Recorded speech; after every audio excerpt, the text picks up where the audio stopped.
విద్యార్థులకి, గ్రామ పెద్దలకి, అందరికీ, యువకులకి అందరికీ పేరు పేరున 77వ గణతంత్ర దినోత్సవ శుభాకాంక్షలు తెలియజేసుకుంటూ, ఈరోజు ఈ జెండా ఎగరేస్తున్నామంటే అది కేవలం మనకు డాక్టర్ సాహెబ్ అంబేద్కర్ గారు మన హక్కులు మనకు కావాలని, మన స్వేచ్ఛ, మన గాలి, మన వాయువు అన్నీ మనం పీల్చుకునే విధంగా ఈ రాజ్యాంగాన్ని రచించి ఈరోజు మనకి అవకాశం ఇచ్చిన గొప్ప మేధావి డాక్టర్ సాహెబ్ అంబేద్కర్ గారు.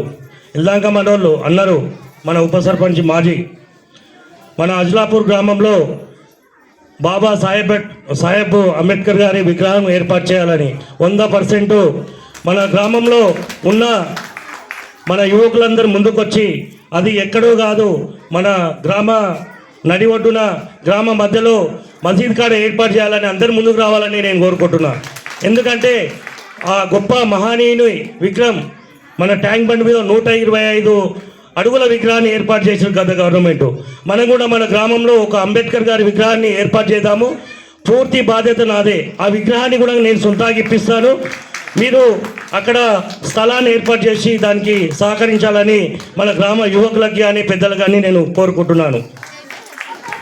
అట్లాగే మన స్కూల్ గురించి నేను కొంత ఈ స్కూల్లోనే విద్య నేర్చుకుంటూ ఈ స్థాయికి నన్ను తీసుకొచ్చిన, నన్ను కన్న ఈ గడ్డ, నాకు చదువు నేర్పిన ఈ స్కూలు, నేను ఎందుకంటే ఎంత చేసినా తక్కువనే ఉంటుంది.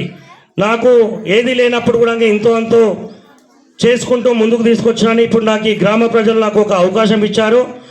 నేను 100% ఈ గ్రామాన్ని ఒక ప్రైవేటు పాఠశాలగా తీర్చిదిద్దడానికి నేను కంకణం కట్టుకున్నాను. ఖచ్చితంగా ఈ 5 ఏళ్ల కాలంలో ఇదొక ఈ స్కూల్ కాకుండా ఇంకొక కొత్త పాఠశాల ఏర్పాటు చేసి ఒక ప్రైవేటు పాఠశాల ధీటుగా నేను అజ్లాపూర్ గ్రామ పాఠశాలను ఏర్పాటు చేసి ఒక మండల, తాలూకా, ఒక జిల్లా లెవెల్లో అజ్లాపూర్ గ్రామ పాఠశాల ఉండాలని నా కల. అందుకు అనుకూలంగా మనము మన గ్రామం నుంచి చాలామంది ప్రైవేటు పాఠశాలకు పంపిస్తారు. ఎందుకంటే ఇక్కడ విద్య బాగలేదు, గవర్నమెంట్ స్కూల్ ఉంటారు, ఇక్కడ విద్య మంచిగా చెప్పరనే ఉద్దేశంతో వీళ్ళు అక్కడ బాగా డబ్బులు వసూలు చేస్తారు కాబట్టి అక్కడ పంపిస్తారు. అక్కడ ఏముండదు, మన పిల్లలు ఇక్కడ స్కూల్ బస్ ఎక్కిస్తే అక్కడ పోయేవారు కలిసిపోతారు. అక్కడ ఏముండదు, వీడికి వచ్చే వరకు మళ్ళీ అలసిపోతారు. దయచేసి గ్రామ ప్రజలకి, విద్యార్థు తల్లిదండ్రులకు ఒకటే చెప్తున్నా, ఈ స్కూల్లో కావాల్సిన ఏర్పాట్లు సార్ చెప్పినట్టు నాకు మొన్న నాగేశ్వరరావు సార్ గారు చెప్పారు. ఇంతకుముందుకే నేను ఒక 6 సిస్టమ్స్ ఏర్పాటు చేశాను, రెడీగా ఉన్నాయి. ఇక్కడ రూమ్ లేదు అని సార్ వాళ్ళు చెప్పినందుకు ఆలస్యం అయింది. అందుకు ఇందులో మన కొంతమంది నాకు సహకరించిన దాతలను కలుపుకొని అక్కడ ఒక రూమ్ ఏర్పాటు చేయడం జరుగుతుంది. ఈ 10-15 రోజులు, అంటే ఈ నెల లోపల ఆ రూమ్ ఏర్పాటు చేసి అందులో ఒక 6 సిస్టమ్స్, ఎందుకంటే ఓన్లీ పిల్లలను దృష్టిలో పెట్టుకొని వాళ్ళ విద్య గురించే ఇవన్నీ చేయడం జరుగుతుంది. అట్లాగే సార్ ఏం చెప్పిండు, ప్రైవేట్ స్కూళ్ళల్లో కొన్ని సిస్టమ్ వరకు స్టడీస్ మనం అన్ని భద్రపరచుకోవడానికి ఒక LED టీవీ, పెద్దది 75 ఇంచెస్ టీవీ కావాలి. పిల్లలకి ఇంకా చెప్పుకోవడానికి ఇంకా బాగుంటుందని నాగేశ్వరరావు సార్ చెప్పారు. ఖచ్చితంగా ఇప్పుడు వచ్చే విద్యా సంవత్సరానికి అవి కూడా మీకు అందుబాటులో ఉంచి ఈ గ్రామం మన విద్యార్థులకు ఎంతనైనా నేను ముందుంటానని చెప్తున్నా. అట్లాగే ఇంకొకటి, ఈ గేటు పెట్టాలని మన హెడ్ మాస్టర్ సార్ చెప్పారు. వారికి నేను ఇంతకుముందుకే చెప్పాను చేద్దాం సార్ అని.